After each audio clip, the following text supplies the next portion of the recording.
TikTok, it's time to rock. Welcome to the channel, folks. Welcome to the continuing saga here on the channel of Carl and I talking about individual components who make up one of the greatest rock and roll bands in the world, the Rolling Stones. So, Carl, it's my pleasure to have you back on the channel again, bro. How are you? Oh, very well. Hey, I really enjoyed last week's show, and thanks for inviting me again. And isn't it great to talk about not only bands we love, but going a step further and talking about the individuals in the band and their eternal contributions. Mate, yeah, and I think that's what's extra appealing about these shows that we're doing. I just want to do a shout out to the folks who have been watching these shows because these shows have been getting good views here on the channel. So we appreciate that. So thank you. And also, Carl, we're getting some good comments from people supporting, you know, what we're doing here with these midweek shows. So thank you again to those people making those comments. And I've got to do a shout out to Brad and the Rock Professor, having to put up with me not being available for the last couple of weekends. But we're back this Sunday, Carl, on the channel doing our Sunday show.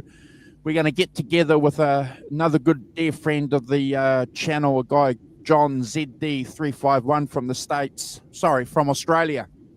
And we're going to talk about the Bruce Springsteen film that's just been released last week, which is a pretty interesting film. I'll keep my comments to myself because we've got an official show for that, but interesting film, and I recommend people go and watch it. That's all I'm going to say, Carl. Yeah, I read up about it yesterday. I won't mention anything about the article I read because people need to see it. But yeah. It's like, hey, we've had a great run of Springsteen, Bob Dylan.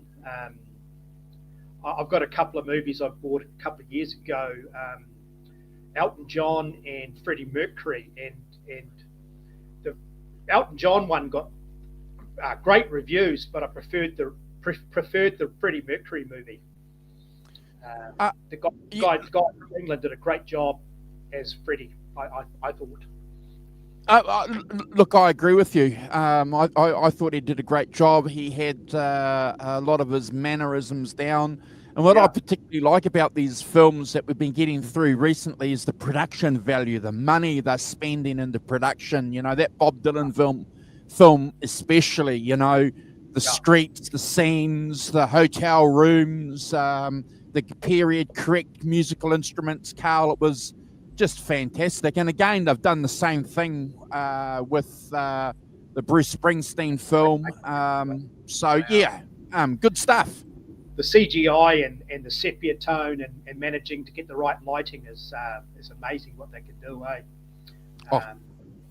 And they might have about 300 people in the crowd, but they can superimpose it to where it looks like 100,000. It's incredible.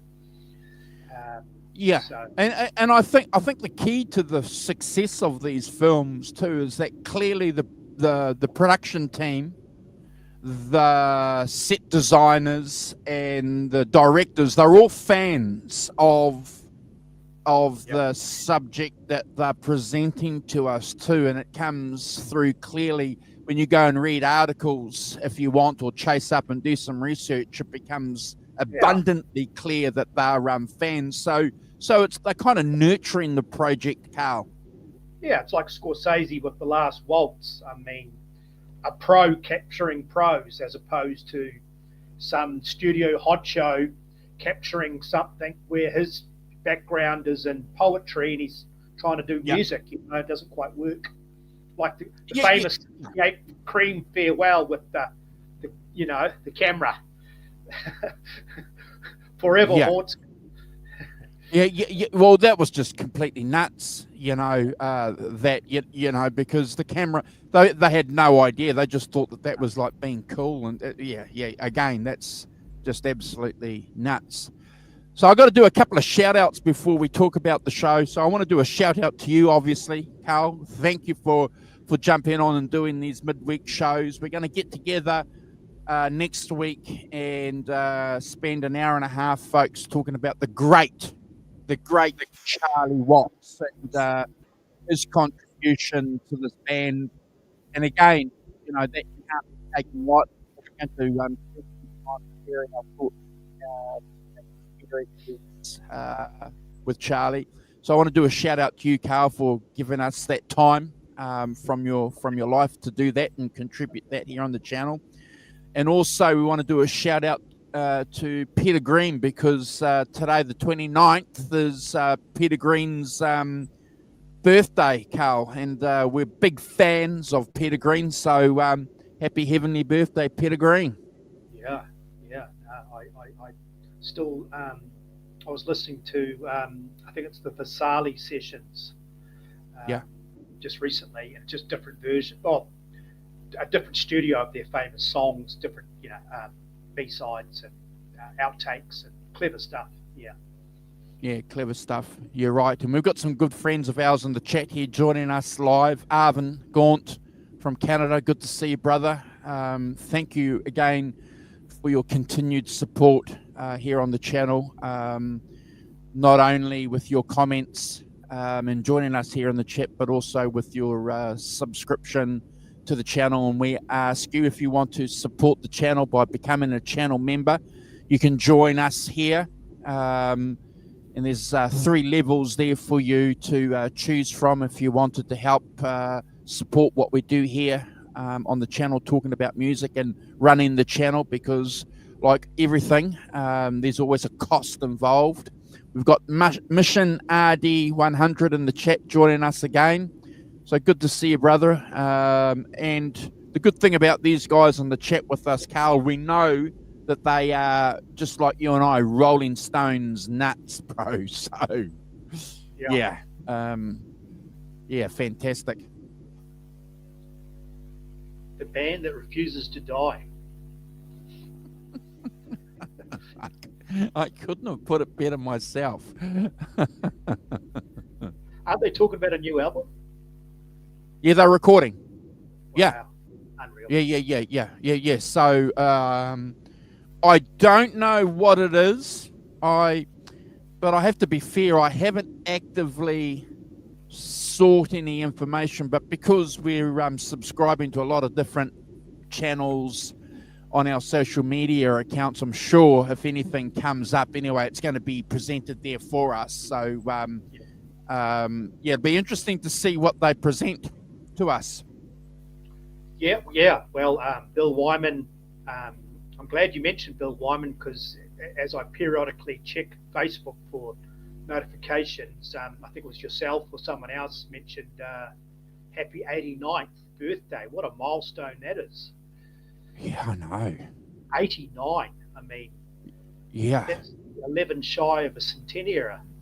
So, are there any rock and rollers that we know from this British electric blues genre that we follow in their 90s, so live? Is there anybody? I can't think of any. I know that they're all bunched together as far as Mick, Keith, Jimmy Page, Eric. They're all about that 79, 80, 81, 82, aren't they? Yes. A whole bunch of them are bunched in that sort of little 3 or 4 year bracket. But Bill Wyman, and we'll talk about this because it's actually good for the show, how he's a bit older and how that impacted the Stones, and especially the marketing initially, branding the band, and him being a bit older, an older gentleman. Yeah. Okay. Well, I suppose we should kick that off. How John Mayall, when he passed away, I'm sure John Mayall was in his 90s. Let me just have a look. Yeah, I think he was. Bill Wyman was 1936. I think John Mayall might have been 19. Wow, he might be the same age, or 32 or 33, 1932. My phone's on the other side of the room charging. So John Mayall was born in. John Mayall was 90 when he passed away. Oh wow. Okay. Yeah. Last year. Yeah, last year. So John Mayall is the only guy that I know that hit 90. Okay. I tell you what, overall, it's a pretty good run for all of them, considering how much, pharmaceuticals they've done and in and out of rehabs, and especially Keith. I mean, everyone thought that as soon as he gave up cigarettes, it would kill him because his body would be like, "What's going on? What's happened?" But he's just. Well, you're right. Yeah, you're right. It's the shock to the, but not only the drugs. This is a family show here on this channel, folks. We've got to make that quite clear. But they've picked up a lot of sexually transmitted diseases too. So that in itself is going to have an effect on the body as you get older. So you're right, mate. Yeah, the food that they eat, the flying, the 3-4 hours night sleeps, the tours, I would find it exciting, but I can see how it'd wear thin after a while. Myself, as I'm turning into an old man myself, I can see how it can, I can see how it can get old quite quick. But Keith loves it. He loves the touring.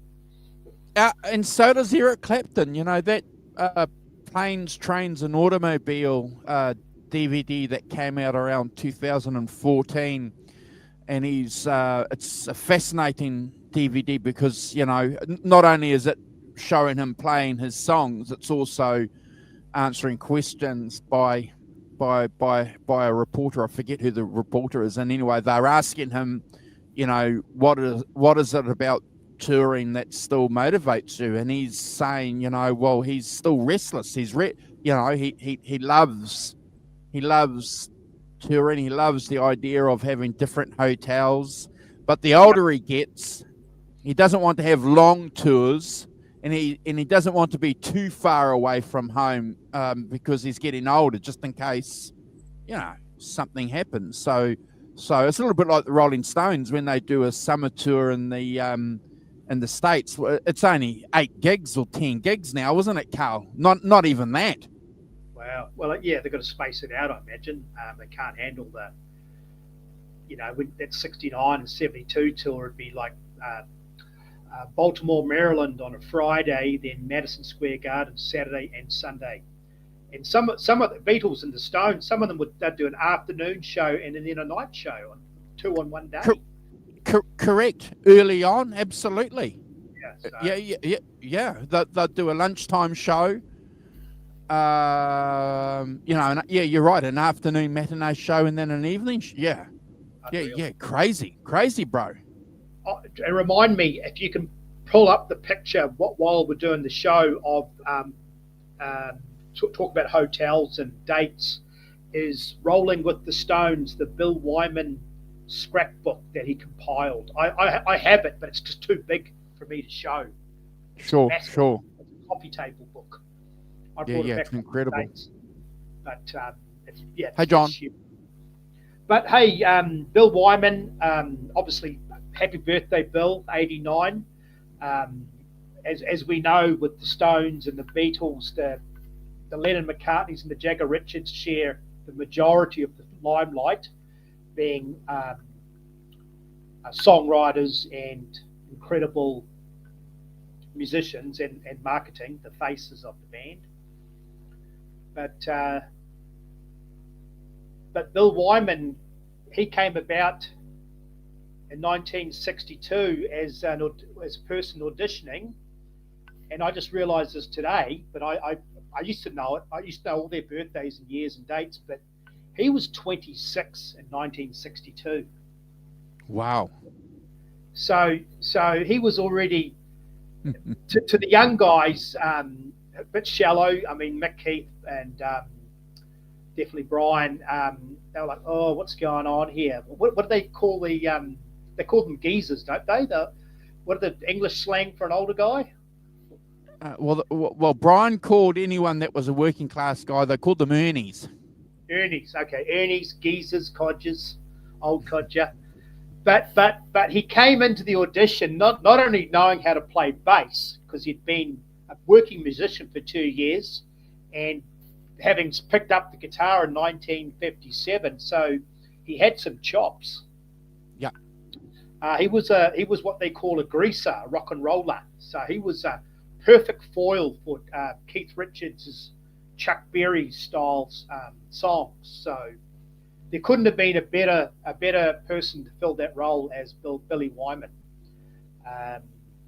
So the famous story is, and they chuckle about this all the time. So Bill got the gig not only because of his skill on the bass, but he had an extra amp and a packet of cigarettes. so he was actually useful, because Brian and Keith had no money and their amps were always getting repaired. So he got the job. The amp that he had, it was an Vox AC30, Carl.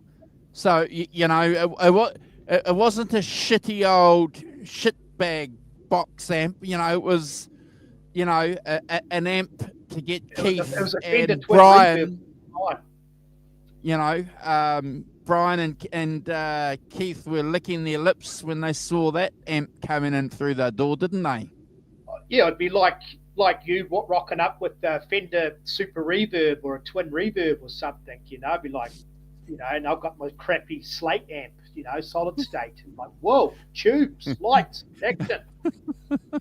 So I imagine the personalities of Bill Wyman and Charlie Watts being connoisseurs. Bill Wyman being a rockabilly rock and roller, Charlie being a jazz man. They would have hit it off. Yes. And that 1962, those early demos, they were swinging already. Yes. So I'm glad we're doing the show on Bill Wyman and Charlie next week, because they need all the credit they can get, because they were the quiet engine room that really was the foundation of their sound. And Keith Richards knows that, because he was obviously disappointed when Mick Taylor left, but he was really shocked when Bill Wyman left in 1990, because Bill Wyman's like a really reliable clock. He's just always on time.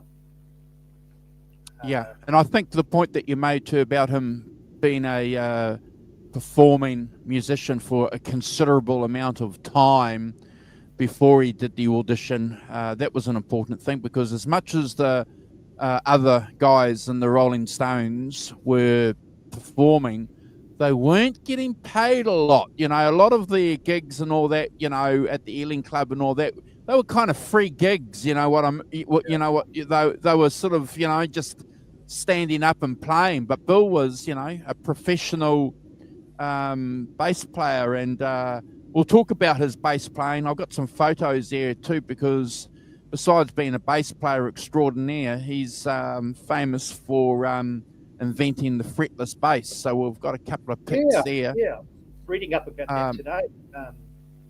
He's had unusual bass taste as far as instruments he's picked, but they do the job. We know they do the job because it just sounds incredible. And what he was doing is trying to replicate that sound that he was hearing on a lot of those albums he was listening to himself, and he wasn't quite getting it with a fretted bass, and had the ability to realize, well, look, acoustic basses sound pretty cool, and I'm not going to put a pickup in a slap bass. So maybe if I take the frets off, there might be some kind of playability there. So, and he was successful. Before we just move on, Carl, there's a quick comment in here from Mission RD100 about Bill also being in the army. So that's an important thing too to remember, because that's where he got his name from. Because what was his birth name, Carl? Perks, William Perks. Yeah, I was reading up about that today, just getting a few notes ready, and I was, for about 8 years in my teens, I read all the books and I knew everything, but I've got so much stuff going on these days that it's nice to refresh. But he was in the army for a couple of years. He must have had a really good friend, because it's a bit like this autobiography I read about Sugar Ray Robinson. That wasn't his real name, but someone he just sounded good. So obviously he liked like the name Wyman, and must have been a tribute to his friend. Correct, because he was a crazy guy. He liked him. He was the guy that was a daring fellow. So, Okay. yeah. Because there's a word I learned today called photogenics or something. It's to do with logistics and how a word synonyms and how they flow. So Wyman has a better show business sound than Perks. Yes, and he knew that. He knew that. He talks about that. He knew that Perks wasn't going to be a good stage name. So Like, you know, like Keith Richard sounds tough as opposed to Keith Richards. You know, it's incredible with these guys with their names. We don't know this. I mean, David Lee Roth, the guys from Kiss. I mean, Aerosmith. Frankie, the guy from Motley Crue with the unplugged bass, Nicky Sixx. So it's interesting. So showbiz is interesting because you get to become famous and get the name you've always wanted. Yeah, exactly. But what a great guy to pay tribute to his friend. So yeah, you're right. He was in the Air Force for a couple of years, so he would have been a great addition to the Stones as far as being a bit older, a bit wiser, some money in his pocket, money in the bank. He would have probably been quite a good he would have locked in the band quite well in his own quiet way with because you can have a couple of great guitar players, but if the rhythm section's not on point, you're wasting your time. Correct. You just, let's say that, for example, which has happened to all of us, you break a string and the rhythm section keeps going, you haven't missed a beat. Correct. You've got your guitar tech. We've seen it happen with Stevie Ray Vaughan many a time, B.B. King. Great rhythm sections. The crowd keeps dancing, you know. Yep. So yeah, I'm 26 in 1962. As we know, Andrew Loog Oldham was a 19-year-old, very ambitious publicist who got fired from the Beatles, and the Rolling Stones was his ticket to the big time. I was watching a clip last week, and he said that when he heard Brian Jones nail that slide guitar solo and I Want to Be Your Man, he said he thought he'd died and gone to heaven. His exact words. So the formation of those early Stones and finally getting Charlie Watts, the rest is history.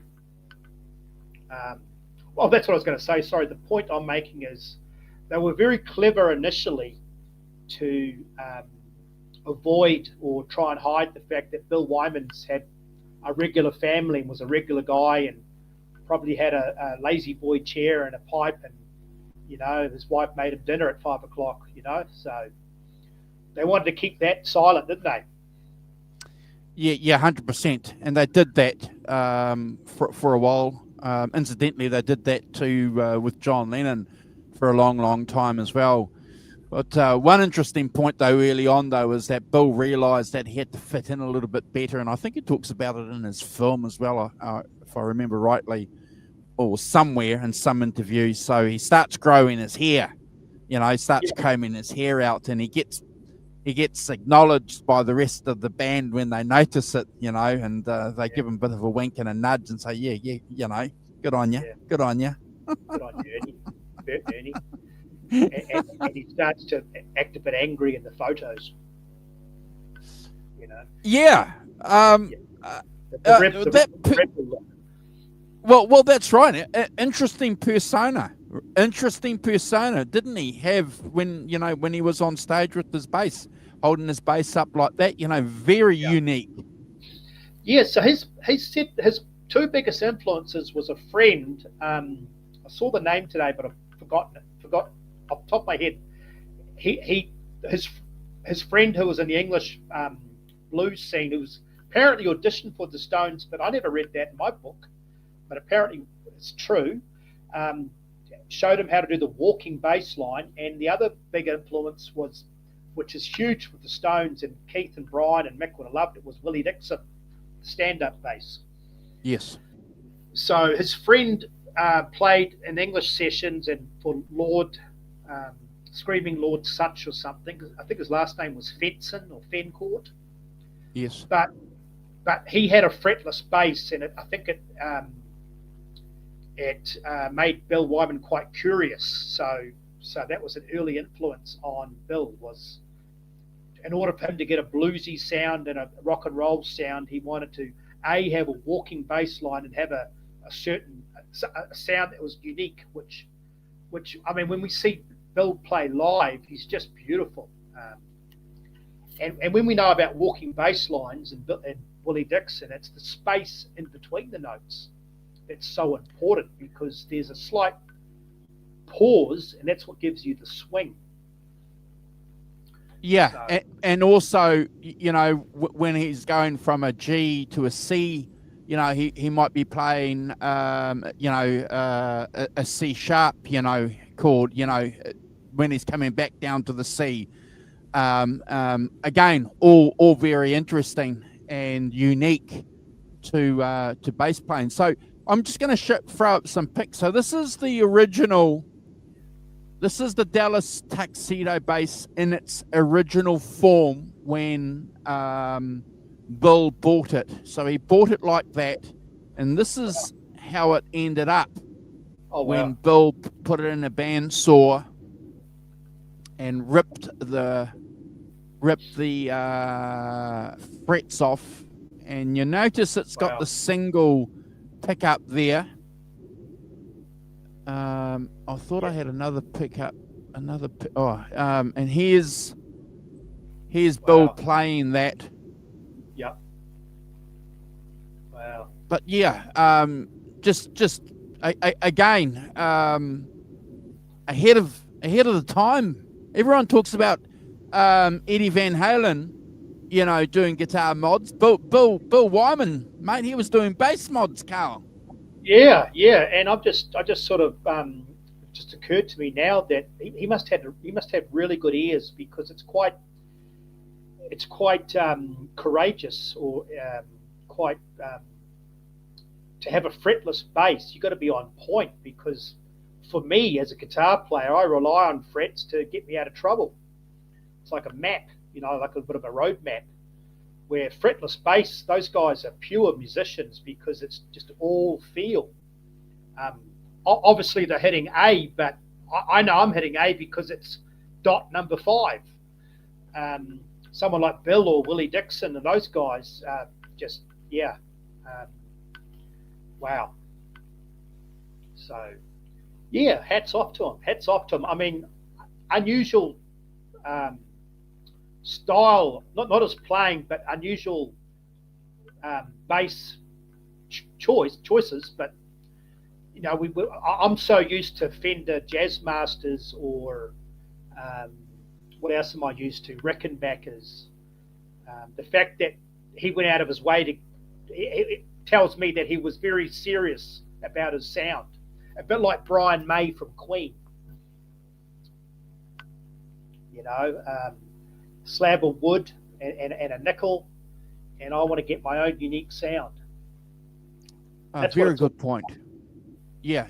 Very good point. And thank you for that comparison, because, again, I think there was some kind of necessity there from a lot of these English guys from that period, because, things were a little bit hard to come by.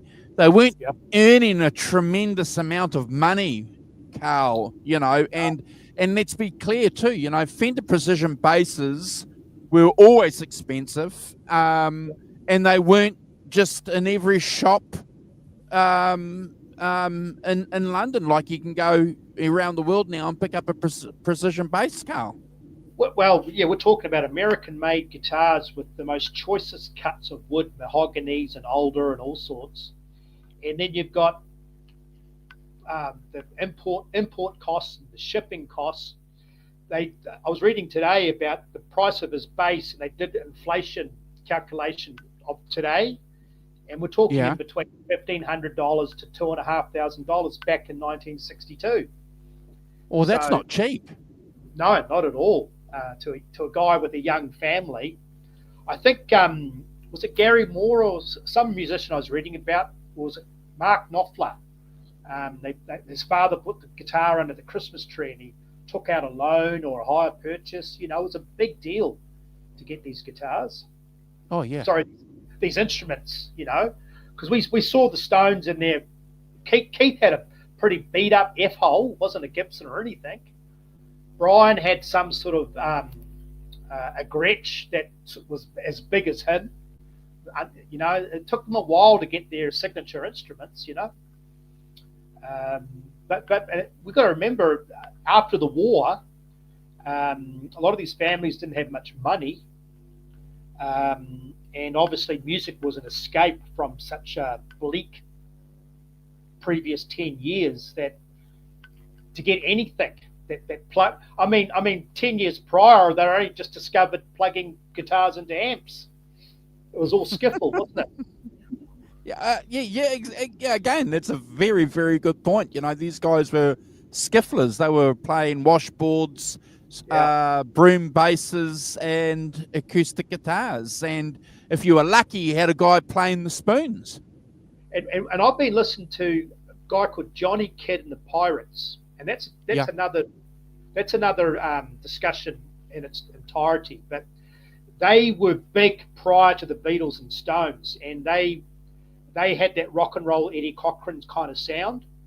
And unfortunately, they didn't hit the big time because they were a bit older than the Beatles and the Stones. So their peak was 1960. Still great music, but that's the stuff that Bill Wyman would have been playing, sort of the Johnny Kidd and the Pirates, sort of Shaking All Over. Just good, still good music, very Americanized, but and very, very, very Elvis-y, very Eddie Cochran, Little Richard. It must have been exciting in the early '60s in England, because here's this new music coming out of the big Americas. And I forgot to mention this last week, but with modern technology and us playing guitar and watching a demonstration on YouTube and having everything just right in front of us, they didn't even have tab books or books. They would have to tune into the radio at 3 a.m. to get an army radio station that happened to play rock and roll between 3 and 4 in the morning. And here's Jeff Beck and Jimmy Page trying to figure out Hound Dog or what's that Arthur Kudrup, Elvis Presley's song. What's that song? That's all right. That's all right, Mama. That's right. Yeah, trying to figure all that out. So and also amplifying the guitars by playing it, holding it up, pressing it against the back of their chairs, you know, to get that amplification as well. All by ear, as Carl said, folks. So, you know, that's a point that we like to remind people about often when we're talking about albums here on the channel, that these guys and girls were learning the stuff by ear. And if they were fortunate, somebody else who may have known the chords or what a pentatonic scale was showing Carl how to do it. And so Carl would go and show Andrew. And I make reference to this point many times, but, you know, we've got to say it. You know, the Beatles hopped on a bus, traveled 45 minutes to the other end of town for somebody to show them the B7 chord, to show them this chord, this chord here, the B7 chord. Wow. And there's probably someone famous that taught them that famous Hard Day's Night chord, which everyone's arguing about the real way to play it. So that's one of the reasons why that Ealing Club was really, really important, and the Rolling Stones were there, or elements of the Rolling Stones in that club, Carl, because they were learning. You know, Bill was up, you know, I'm sure teaching other guys by playing how to play the bass. Charlie certainly was as well, you know, with his drumming. They, you know, it was just as much tutorials, Carl. Yeah, I think Bill Wyman, being a slightly older generation, not by much, but enough to be where the guys considered him an old, but, you know, obviously older. he would have been part of that skiffle rockabilly where the Keats, the Bryans, the Jimmy Pages were art students at universities and schools where I think England designated a certain amount of money towards schools, to teach the kids, obviously art and stained glass and stuff like that. There was and when you read Keats' book, there was a lot of chord trading going on in between school lessons. 100%. Hey, Sporty, thanks for joining us third week in a row. So we've got Sporty in the chat joining us again, Carl. And I just want to interrupt because Arvin's got this great point here. There was an embargo on American instruments in the UK in the 50s and the 60s for a while too. Just like here in New Zealand as well, guys, you have to remember that, there was a local electronic industry and Jansen amplifiers and Jansen guitars, that were Gibson and Fender knockoffs. They were made here in New Zealand because there was an embargo on American instruments. If you were going to buy a Stratocaster, you were going to pay a lot more for it, and half of it was going to be taxes, Carl. Wow. Yeah. No, looking back, you've got to really admire their tenacity and their dedication to trying to emulate the sound that we all love, primarily of those American records, whether it be blues. Incredible, bro. Incredible. Blues, rockabilly, soul, R&B. I mean, I just love it all. And the biggest compliment they all got was when they arrived in Chicago in '65 in Chess Studios, and the black guys were like scratching their head like, wow, these boys can rock, which is a true story. It's an absolute true story. Little Walter, I'm convinced, this is a fact, Little Walter, who's one of the greatest blues musicians of all time, if not one of the greatest musicians, period, said that his favorite band was the Rolling Stones. He passed premature in '68, but he got to see them swinging in those early '60s, and it was a revelation. And Bill Wyman and Charlie Watts is a big part of that. Look at that 1964 Tammy show.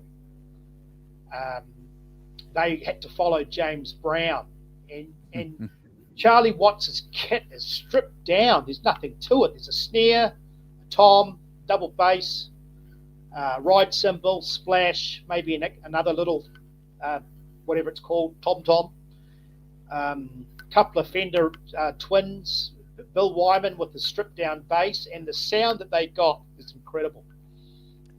That was the same kit he played his entire career with the Rolling Stones with, folks. So we'll talk about that next week. We'll have some photos there just to illustrate the point that Carl made, that he only played with one snare and one tom and one floor tom. That was it in the bass. Wow. Yeah, and you can see the previous band, James Brown, that drummer plays a really minimal kit too. So it's all about less is more. But I'm glad that we're talking about Bill, because he's often overlooked, not on purpose, but Mick Jagger is such a big personality with the big lips and the tongue logo. He's got such a distinctive voice, and he's very good in front of the cameras as far as answering questions. He's done it all his life. Bill is very unassuming, and he's the perfect person to be in a band because he's no drama. He shows up. I've never heard stories about him not showing up to sessions. He's the ultimate employee. Yeah. Look at him here, playing, you're right, Carl, he just turns up. There's another pic here of him playing his SG bass. This is from the 72 tour. And this is from 81 where he's playing that fretless bass. Yes. And he's just, him and Charlie, they real musicians know what they're like. Sorry, headless. I said fretless, headless bass. Sorry, Carl. I'm just glad we're talking about him because he's, in Stone's conversations, it's Keith this, Keith that, Mick this, Mick that. Very rarely do you hear about Brian. Only true enthusiasts know about Brian. But obviously in bass or drumming circles, they talk about Bill or Charlie. But as far as just a casual fan talking about the band, it's Mick or Keith. 100%. Yeah. And there's no. I was hearing his bass lines today. There's no real standout bass lines. I mean, obviously there's a distinctive hook and emotional rescue, but he just does his job. Him and Charlie are just they're the engine room. They just, he's not a Geddy Lee or a who else? Who's a Geezer Butler, or he's just steady and swings like a clock, like this. Yeah. He's just they're great timekeepers, those guys. Yep. And that's part of the Stones' magic is it's stripped down. It's a little bit rough as far as like Keith's guitar, but very, very great rhythm section. Great rhythm section. And I think the magic myself is Charlie's jazz background, Bill Wyman's rock and roll background, and then at the front of the band you've got all these young blues purists. Yes. So when it came to doing Chuck Berry numbers or R&B or anything which they did in the 70s when they went through the reggae phase or the country and western phase, or a bit of disco, a bit of funk. I mean, Bill Wyman's bass on Miss You's incredible. Oh, they could just adapt. They just adapt so well. It's effortless. So, yeah. No, I really, and another thing we need to plug, and I imagine most of the audience already knows this, is if you've got the chance or the opportunity to hire the book at the library or buy it, get the Stone Alone. Yeah, I think that's an underrated biography. It's available on Kindle as well if you want to go and get an electronic version. But I have to back Carl up there. If you want a biography from a guy that had attention to detail right there in the crucible of this band when it was starting out, when it was in that hurricane, that whirlwind of what the Rolling Stones was as a machine that you eloquently described last week, when Mick Taylor came into that band, it was a machine. It was generating its own power. Bill Wyman was there, and he outlines it all. He talks about it. He's got a lucid memory, and it balances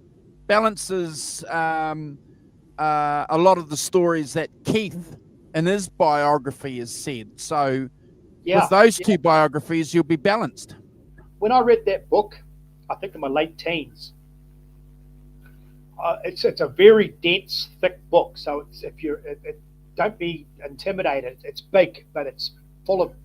In order for him to get across, convey all the information, because he's talking about 30, 40 years.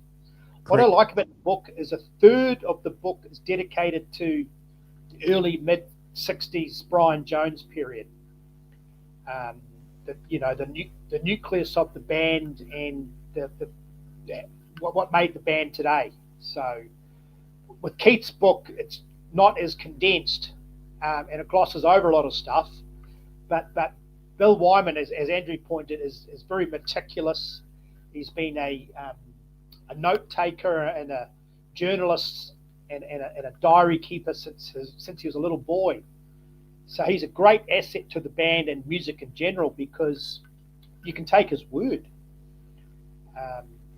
He was there, and he's got the photo of the motel or the hotel or the gig ticket, or he's got the photo of the studio. He's got the receipts, as they say in this modern talk. He's got the receipts. In that famous documentary that you and I often talk about, 25 25 by 5. Yeah, they haven't released it on DVD. Strange. It was bizarre, but it's an incredible documentary, and they interview Bill and they talk to Bill about his status as the historian in the band, and and he's got snips there that he's picked up over the years, and and they ask him why, and I'm just going to condense it, but he basically said that he was proud of the fact that he was a member of the Rolling Stones, and wanted to record whatever they were going to do successfully as a band for posterity, for his own records, and I understand why someone would want to do that. You'd like to look back and go, we can do that on this channel, Carl. We can look back and look at the videos that you and I did 7 years ago here on the channel. Yeah, he having that 5 years of musical training prior to joining the Stones, being 6 years older than the rest of the guys, he must have realised straight away that he was involved with something special. And he's very unassuming and very humble, and he didn't broadcast it. So God bless him for being meticulous, because a lot of musical stories are folklore. Muddy Waters painting the ceiling. Who invented open G? Was it Ry Cooder or was it Brian Jones? There's all this folklore and mystery, and Robert Johnson at the Crossroads, and we've had Bill Wyman documented everything, which is fantastic. Yeah, and he's got receipts, as well, so he can. And I believe Flash. I believe him. I believe that if he said that he would, if him, Brian Jones, and Charlie were first at the session at the studio, and they're warming up, jamming out, and Bill Wyman does this. I think he did it on the organ. Which Jumping Jack Flash's Satisfaction backwards. I believe him. I believe that he was a vital contribution to not only that song, but to probably a lot of stuff. And another thing to mention about Bill Wyman was he was the glue in the band, in the sense that not only did he back up or defend Brian Jones, but he was his hotel roomie while they're on tour. So there's been a lot of obviously kickback and negative talk about Brian being, a druggie or a woman beater or a flake. But Bill Wyman, you hear, he has nothing but kind things to say, and that's very much evident with the fact that he went to the funeral. So it shows you Bill Wyman's character. Yeah, and he was the only one that would go and visit Brian. The other guys weren't doing it. But, you make a good point about Bill realising that these guys were driven, and he realised that early on. So thanks for highlighting that, Carl. I'm just backing you up there, that Bill realised, early on that these guys were driven, were dedicated. So he knew that they were going somewhere. To hear that they were, playing their guitars for 10 hours a day and listening to albums, that would have inspired him, because he came from that background too of loving the music, so, they weren't just there doing it for beers. Yeah. Bill Wyman reminds me a lot of musicians in Hamilton that were older generation than myself, at the Cosmopolitan Club and the Commerce Club, and Saturday mornings at Frankton, markets, and just a 50s guy, loved his rock and roll. But he would have been really intrigued with these because they turned him on to blues. So all of a sudden there's this different art form that's still 12 bars and 3 chords, but played in a different style, played slower and a lot more emotive. So hearing Slide all of a sudden, hearing Jimmy Reed interweaving with Keith and Brian with their turnarounds, he would have been like, wow, we're onto something here. So that's why that first album sounds so good. It's just you can hear the joy and even though they're so young, they sound so mature. Okay, I'm going to offer a challenge for folks, and please do not think we're getting into a Rolling Stones versus Beatles thing here at all. We are not. We love but we love both bands. But you go and listen to the Rolling Stones, ladies and gentlemen, England's greatest hit makers, that album, and you go and listen to the Beatles' first album, just musically, you can hear the bass and the drums so much better in the Rolling Stones' first album than you can. Paul McCartney's bass on that first album and that second album sounds like a rubber band. It's just, yeah. Yeah. I've never really given it much thought. I know that when they blast out I Saw You Standing There, is that the first song, the first album? That's just got incredible energy, but so does Route 66. So, well, one of the reasons why, because apparently, Paul's bass sounded really, really good live. But they had to turn it down. They had to turn his bass down for the production on those first albums because they didn't have the technology to, record it as well as they did later on. But there was something special in what Bill Wyman was doing, and with that production team that managed to capture, in my opinion, a much better bass sound. Yeah. And I'm just going to roll off just from my memory that first album. Perfect album as far as the American songbook. Route 66, the first song, rock and roll. So it gives you, through a song, a tour of the American highway, the famous Route 66. And then they go straight into Chuck Berry, Oh Carol. And then they do a sort of a gospel sort of a song, Can I Get a Witness, which is the R&B Motown. They do their song Little by Little, which is just a direct rip-off of Shame, Shame, Shame by Jimmy Reed. Walking the Dog.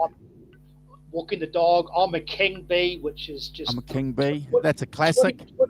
20-year-olds, it's got a very mature blues sound. Yeah. But just a perfect album for to highlight where they're coming from as far as identifying blues, Louisiana, Motown, gospel, Stax, Rufus Thomas, Walking the Dog. So Bill Wyman, it's clever. I mean, I've got a theory. I think that Brian Jones held back a little bit on the guitar because he sort of amalgamated in towards the rhythm of Bill Wyman and Charlie Watts. Because you can't have two forward guitar players. One has to step back a little bit. So I think that Brian Jones took a very unselfish approach to the guitar in that band. And the reason I get frustrated because he's always buried in the mix, but maybe that was part of the plan. Maybe that's the magic of their sound. Like I said to you the first show we did this, I don't think that was the case when they were playing live, though. I think when they were playing live, that you could definitely hear them. But the tragedy was it wasn't being translated into the recording, so that's the problem. If you speak to people that were around, some of these fan books that have come out over the last 15 years by people that know what they were hearing it, but with the they've come out and said that you could definitely hear the two guitars, Carl, in a live gig situation. Yeah. Well, Andrew Loog Oldham was a bit of an oddball in the sense that he was ambitious. He had an idea of what he wanted. He wanted to conquer America. It's a bit like Decca Records losing the contract with the Beatles. Andrew Loog didn't want to make that mistake either. So his golden goose was the Stones, and the big part of their promotion and his vision was Mick Jagger was going to be the spokesman, the front man.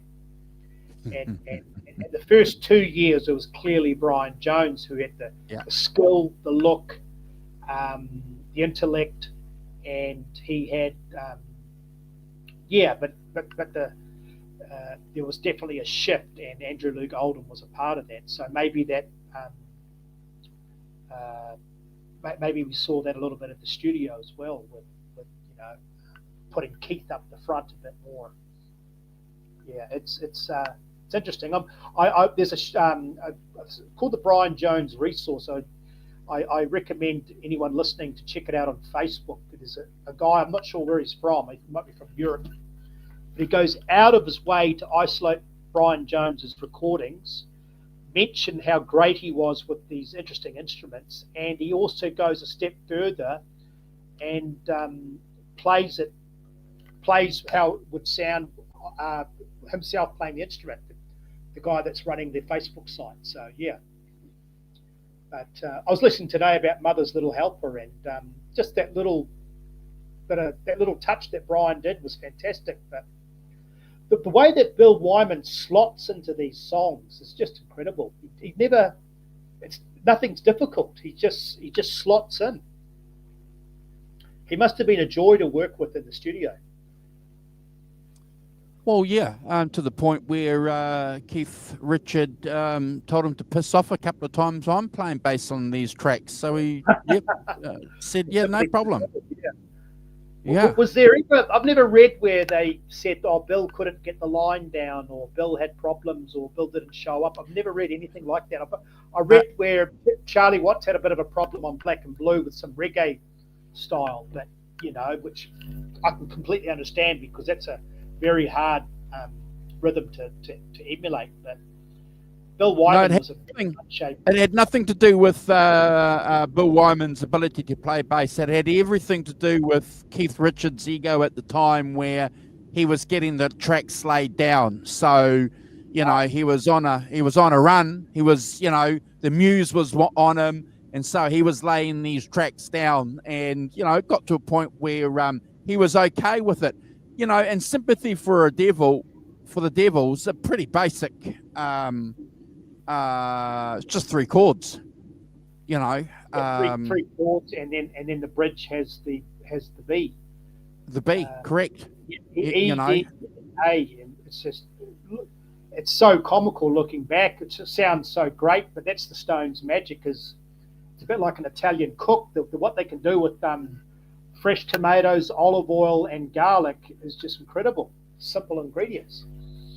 Yeah. So you go and compare that bass track, Sympathy for the Devil, which is pretty basic, and you go and play Tumbling Dice, the bass on Tumbling Dice. Now you're getting into something that's just a little bit technical, and this is where Bill, as an example, was the master.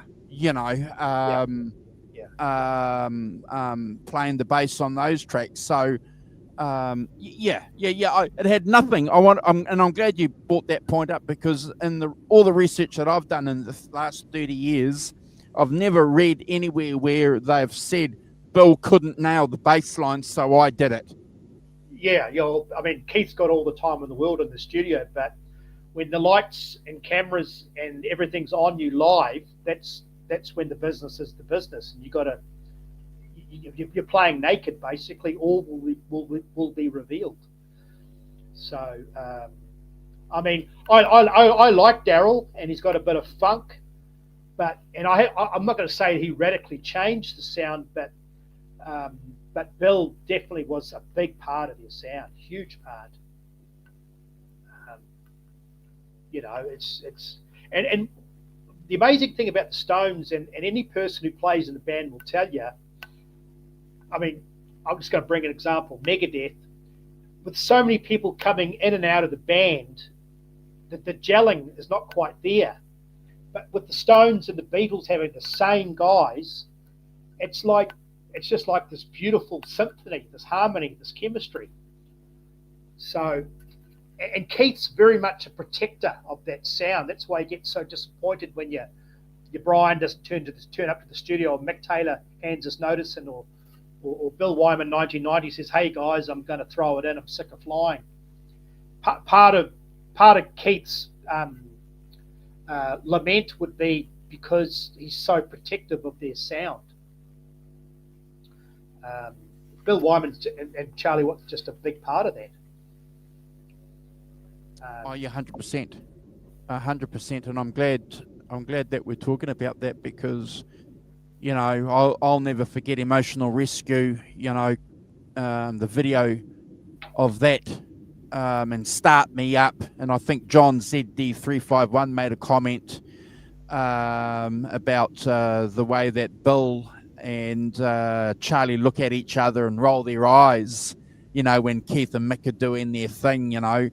So you know, that's 1980, 1981, you know, and I'm watching these on Ready to Roll, Carl, and I'm thinking, wow, yeah, you know, this is incredible. And just watching this bass player, Bill, just standing there, just playing the bass, you know, he wasn't running around, wasn't doing anything that, you know, that Steve Harris from Iron Maiden was doing, you know.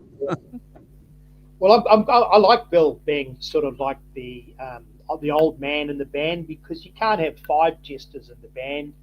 I mean, I personally can't. I mean, they're obviously good because they sell lots of records or they sell out arenas, but I really can't take Motley Crue or Kiss that serious. They're entertainers, where the Rolling Stones are actual artists. You know, they here's a blank canvas, and at the end of the show, they've given you this painting. They took it very serious. Yeah, 100%, bro. They took it very seriously right from the word go. When they were learning the blues, they saw themselves as evangelists, as crusaders for this music. You know, it was almost religious-like in their study, pursuit, and sharing of this form of music, and it continued right through their lives. To the point where, you know, even Keith and, as you said earlier, Keith and Mick did the same thing when it came to learning country music. You know, they dove right into it, bro. Yep. The same thing with reggae. You know, you said it again earlier. Eric Clapton was in a candy shop and he discovered reggae in the 70s. It gave him a new lease on life, because as much as he loved the blues, and Jimmy Vaughan will tell you this, there's only so many times you can play 3 chords. You know, after a while you want to mix it up a little bit. Yeah, because they asked Keith, you know, how did you, you know, how did it influence your albums and these songs and all that? And he said, by listening to these albums for 10 hours a day. Yeah. You know, well, I didn't realize this, but it makes sense. That song, Ram Jetty, what's that song? Whoa, Jam Jetty, whoa, what? Yeah. It's a Lead Belly song sped up, and they had a huge hit of it. They just sped it up, gave it electric. One hit wonder from these American guys, but once again, it's just a treasure trove of all these nuggets in the blues. Jimmy Page is a crafty little man, isn't he? He as much as I admire him, and he is a genius, the amount of mileage he got out of those blues riffs and hooks, and he claimed them as his own, is incredible. So they knew, and a lot of these blues guys steal it off each other. There was a race between Hound Dog Taylor, Freddie King, and someone else to put Hideaway on because they knew it was going to be $1 million single, that particular lick. And Freddie King won the race to the studio. Well, it's amazing. It's amazing what you can do with that first pentatonic shape in the key of E, key of D, in the key of A, Carl, in the key of B. You know, it's amazing what you can do with that same lick. A lot of heavy metal and hard rock and even 80s glam metal pop, whatever you want to call it, it's all blues based. So yeah, it's a foundation of American, not only American music, but just rock and roll. So yeah. Black Betty, you mean, was Lead Belly? That's it. Black Betty. Yeah. Black Betty, bam, a lamb, a lamb, a lamb. Oh, Black Betty. Yeah, Ram Jam. Yeah, that's it. yeah. Thank you, Sport. So here we are listening to that on classic rock and just thinking, oh, this is a great rock song. Hey, these guys are obviously, they look like Leonard Skinner, Southern boys, blah, blah, blah. Then you go a bit further and hey, lo and behold, it's an old Lead Belly song, you know? So Yeah, it's yeah, incredible. yeah. I hope the family got their royalties. Well, Well, you know, look at Kurt Cobain. Where did you sleep last night?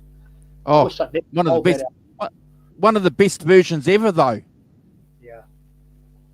And regret selling and that. what about what about yeah, Pearl and I'm Jam? glad Yellow it wasn't. Ledbetter. What's that? Pearl Jam. Yellow Ledbetter. Yeah, all of it.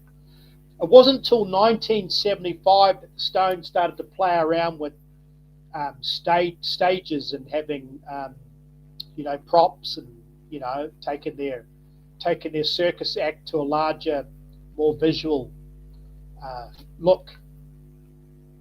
Prior to that, like we talked about, they were very serious musicians. I really admire someone that can go on stage like a Peter Green or with jeans, white t-shirt, no effects, overdriven blues amp, and just magic comes out of there.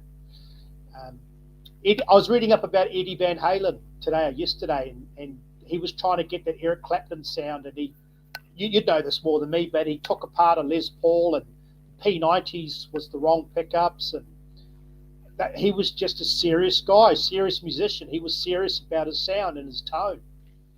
So we got to admire these guys. They were obviously focused. They were obviously, there was something in their head. They had to get it out.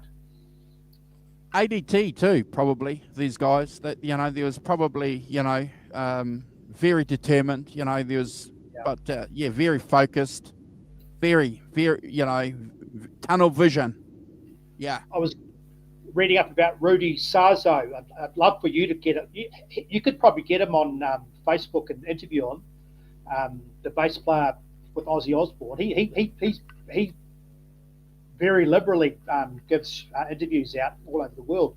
But he was saying, and this was slightly get off topic, but Randy Rhoads had a wah-wah pedal, not to play wah-wah, but to get the right tone when he pushed the wah-wah up for the solo. He was just very, very particular about his sound. And Bill Wyman would have been the same. Brian Jones with his bottleneck, Keith with his open tuning. It's like a magic genie, that rubbing on the guitar and trying to get this sweet spot. That's their and if you want to go and check out some great bass tones from Bill too, that 81 tour that they did, doesn't get enough love in my opinion. Let me go, Private Leads. Let me go. He's just cooking. Absolutely cooking. That's probably, that's as far as I'm concerned, that's their last great, for me personally, their greatest sound is 82. That leads to of that great era of the Tattoo You, the Sun Girls, the Black and Blue, the Exile, because after that, obviously, they had 3 years off, and then they had the Dirty Work, and there was a disappointment, and then Steel Wings. Still good stuff, comparing it to other bands, but that last 20-year classic period. Yeah, it's 20 years, 62, 72, 82, 20 years, so But, no, I'm glad we're talking about Bill. What notes have I got here?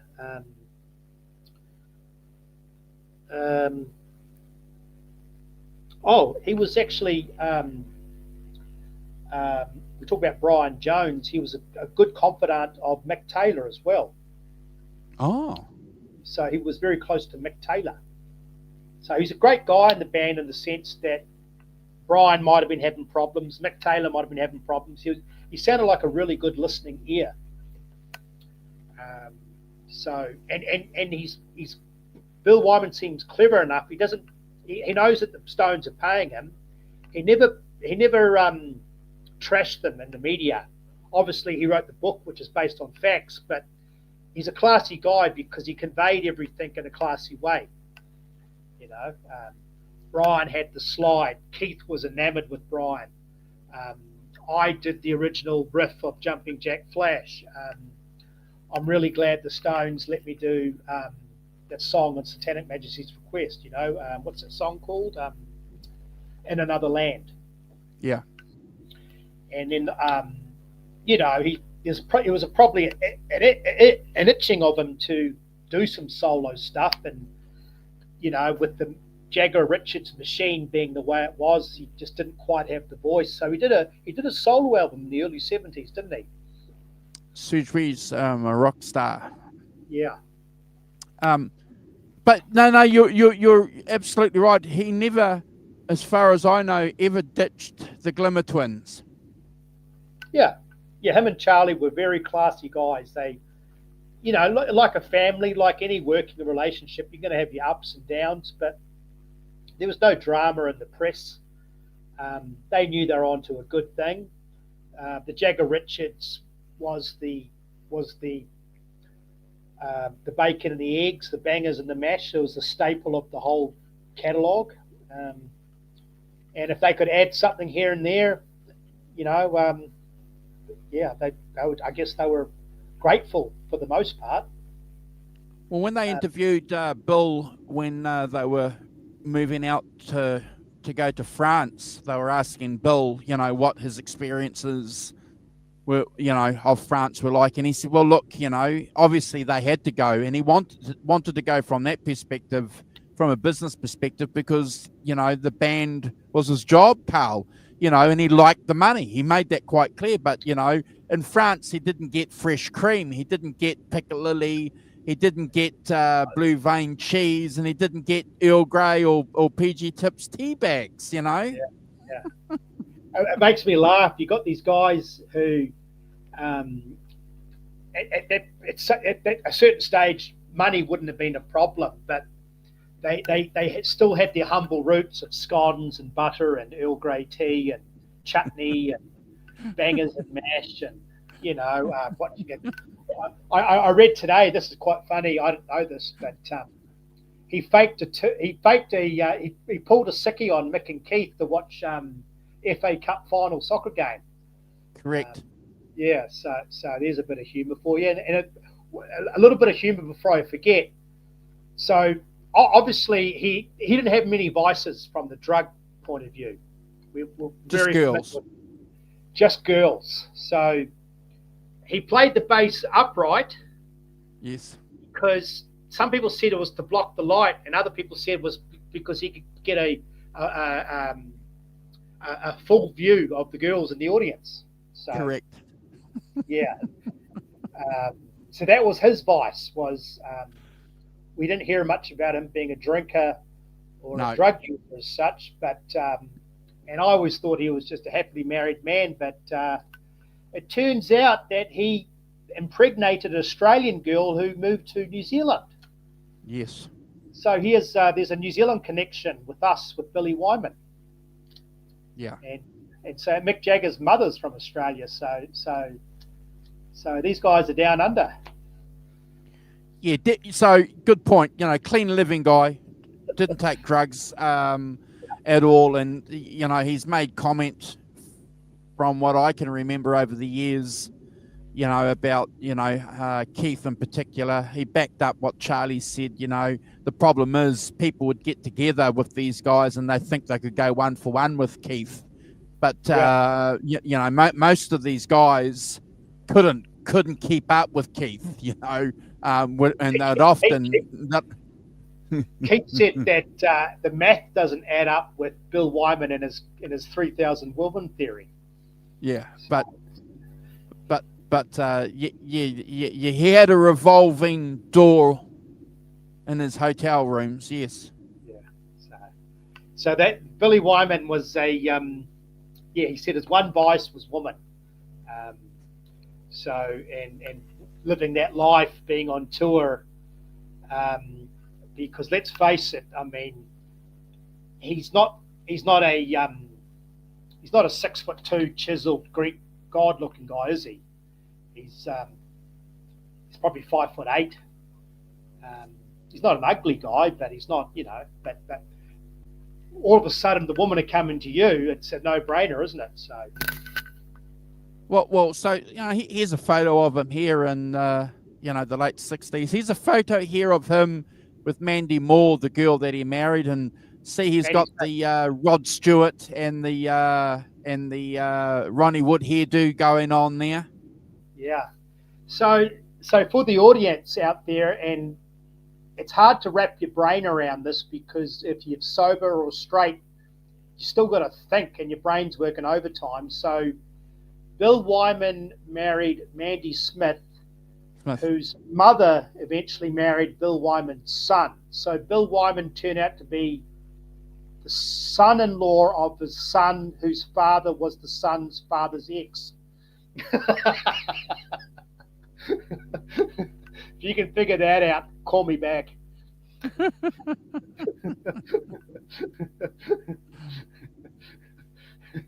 So that's a Jerry Spring moment, or a Maury Povich. You're not the father. So here's another photo here. So one thing too, I suppose you have to give Bill credit for too, is that he's holding his age. He's not trying to dye his hair. He's not wearing any hair pieces. He's not clearly hasn't gone to have any Botox or plastic surgery. He's just living his life as a man. And while we're talking about Bill and his eclectic side of him, with being a memorist and a journal keeper and meticulous, is he had a great restaurant in London called Sticky Fingers, which doubled back also as a Stones museum. I've only seen pictures. I imagine our friend Richard Fox has probably been there, but just a great guy. I've seen his records for sale on eBay. I can't afford them, but big headline: formerly owned by Bill Wyman. Wow. Yeah, test pressings. So. Wow.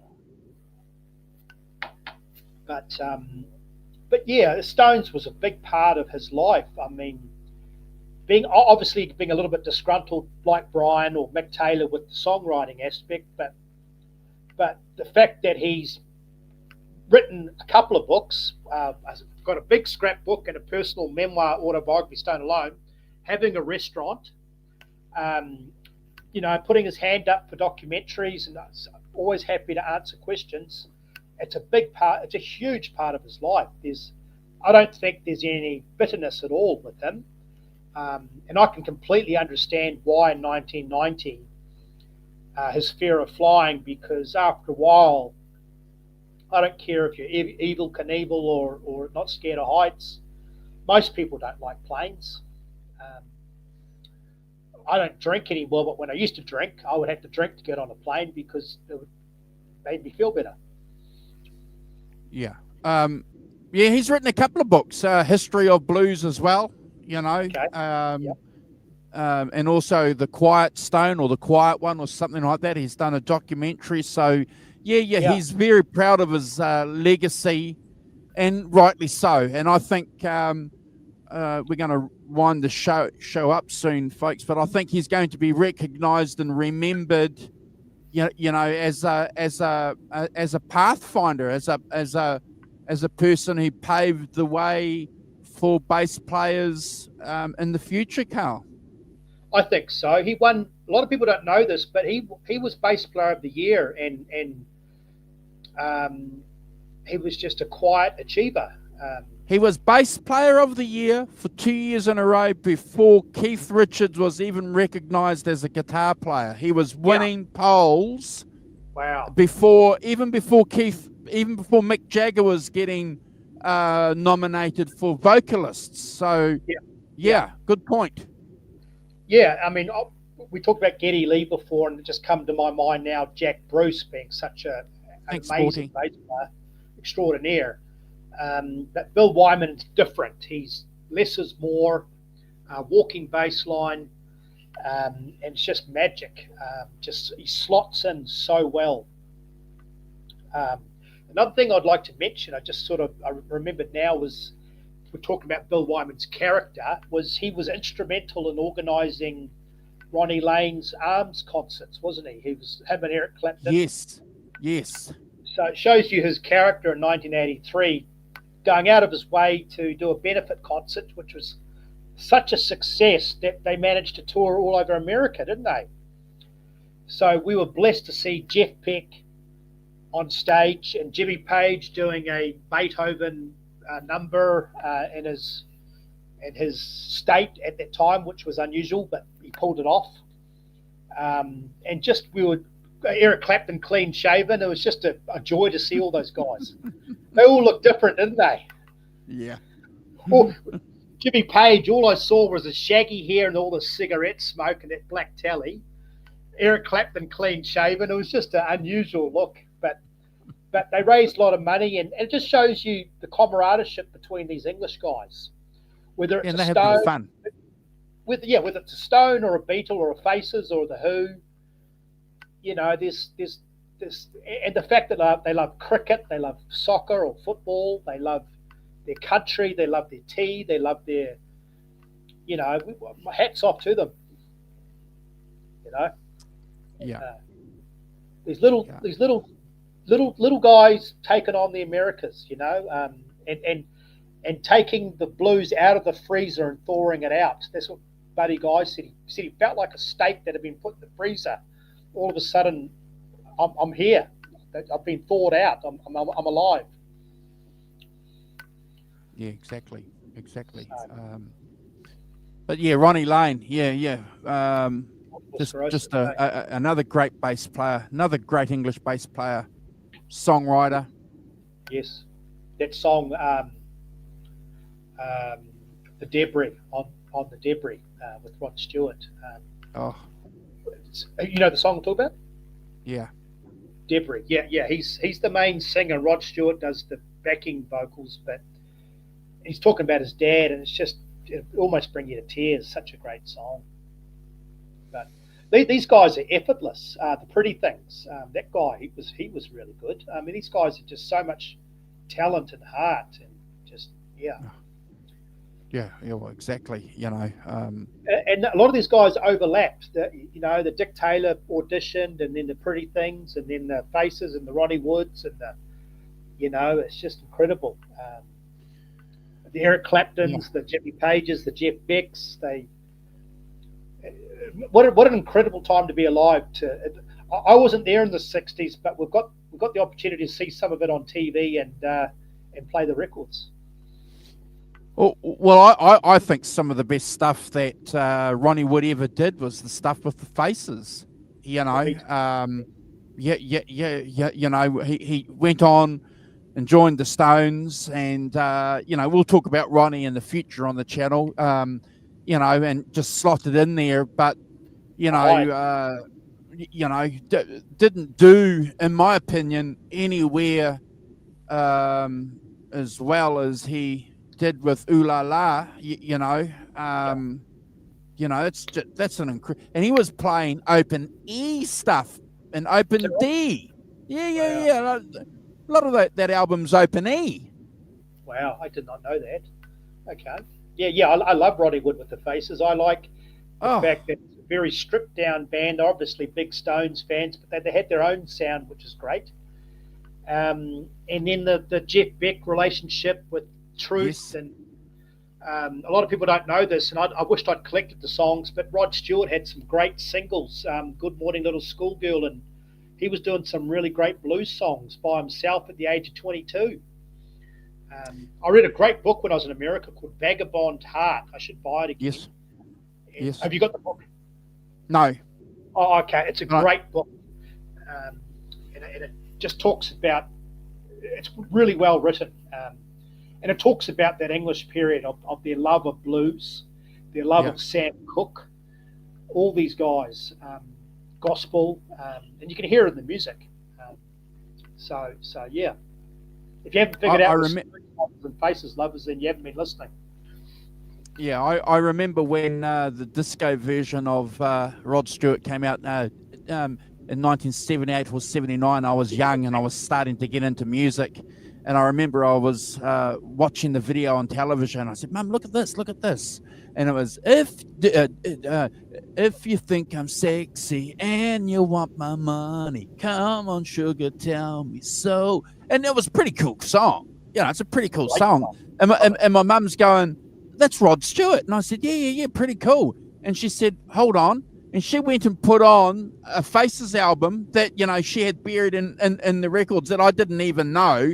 And that Jeff Beck and played, and I could hear the first time I'm hearing Rod Stewart going, "Wow!" And I remember going to school telling my friends, "Well, that this guy Rod Stewart was, you know, in a band, you know, in 1970 or something like that," and people were saying, "No, he wasn't, because he's new." Yeah. Well, it just shows you just how deep this well is, this well of eternal water, wellspring. Yeah. So, and hey, Rod's still looking great, and Bill's 89 and still doing well, and yeah. No, it's I'm actually glad, because an hour and 30 minutes is coming up, and I've got a few notes here. Pretty much, I think we've summed it all up, really. Well, we'll be back here this time next year to celebrate his 90th birthday.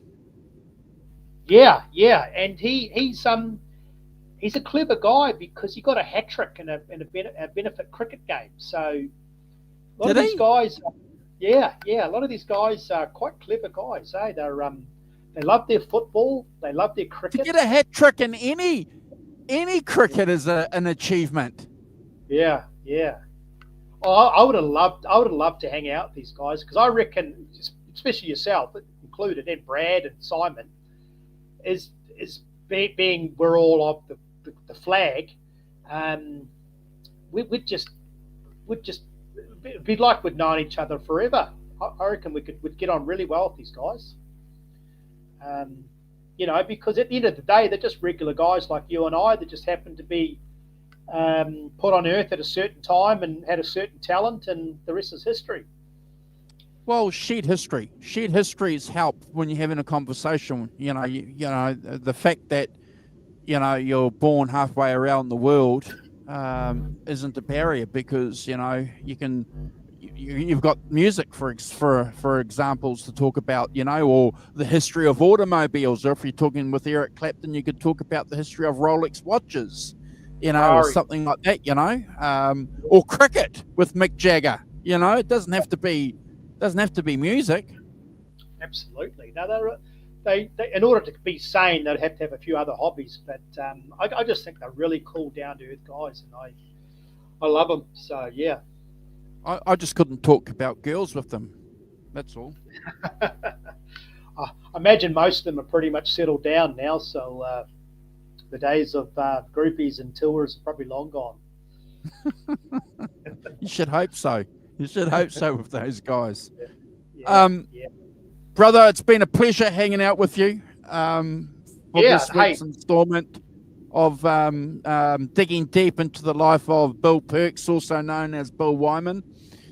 One of the huge, you know, I'm a bass player, you know, and I've always rated Bill as a personal influence in my playing. Just, you know, keeping it simple, playing those basic chords, doing that for 6 minutes, and then again for another 6 minutes for an hour and a half isn't easy to do. Yeah. No, they're very unique, very special, and it's so glad that we've got to document it all on wax. Awesome. All right, we're out of here. Thanks, Arvin. Thanks for hanging out with us, Sporty. Again, you two in particular have been incredible with your comments and supporting us on these midweek shows that Carl and I have been doing. Earlier on, we had John ZD351 with us, and we're going to be talking with him on the channel please join us if you've got a bit of time, because we'll be getting together talking about our views on the latest Bruce Springsteen film that came out a week ago. So we're going to share some of our thoughts with that. Mission RD100, another huge Stones fan. Join Carl and I next week. Jonas Hellberg and our dear friend as well, is from Sweden, is in here. So we're going to be spending an hour and a half talking about the late great Charlie Watts, the guy that you can't discount, Carl, if you ever want to understand rock and roll. The guy that didn't want to be a rock star, became a rock star, but didn't want to be a rock star. But is a rock star. And carried on doing it because he loved Keith and Mick. Absolutely. Oh, just like Bill Wyman. We talk about the engine room. Apart from Mr. Bean with that car with 3 wheels, I mean, Bill Wyman and Charlie Watts are the wheels on the ground, four tires on the car. That's the movement. So yeah, what's one of his famous quotes? They're asking him, what's it like being, the Rolling Stones drummer or something like that. And he said, no, I'm not the Rolling Stones drummer. I just played drums for Keith and Mick. There's another one where he said that it was along the lines of, hey, you've been in the band 30 years. He said, not really. 5 years playing and 25 years hanging around. Yeah, it's on that 25x5 VHS. Great. He said it's frustrating because he hates touring. He goes home with his horses and his wife, but he's restless. He wants to play the drums, and the only way he can play the drums is with the boys. Is on tour. Yeah. These guys are just so humble with their approach to, just so honest. Just refreshing compared to a lot of the American bands, I've got to say. Well, certainly compared to the shit and dribble that you get from artists now. You ask them about anything now, there's no honesty. There's no honesty in any interview anymore. It's just manufactured crap. I don't even bother. Yeah, it's good. So hey guys, hey, thanks. I'm so glad the webcam behaved itself. I've seen, an hour and a half of no issues, so that's great. Hey, the plan is to get a more of a professional setup. So Simon Williams will be happy because, as he knows, I'm the technical guy with technical issues. But hey, I just want to say thanks to Andrew and thanks to all the people listening, and rock on and roll on. Manufactured. So Sporty's got manufactured crap coming out of a plastic face. Exactly. Oh, this digital stream. This check me out on TikTok and watch my live concert on a live stream on a live. I just don't understand it. No. Good. The technology's so advanced now that you can type in beats, a guitar beat, guitar. It's gone. It's gone. Oh, that's my phone. I better get going. All right. We're out of here. Thank you, folks. See ya. Bye.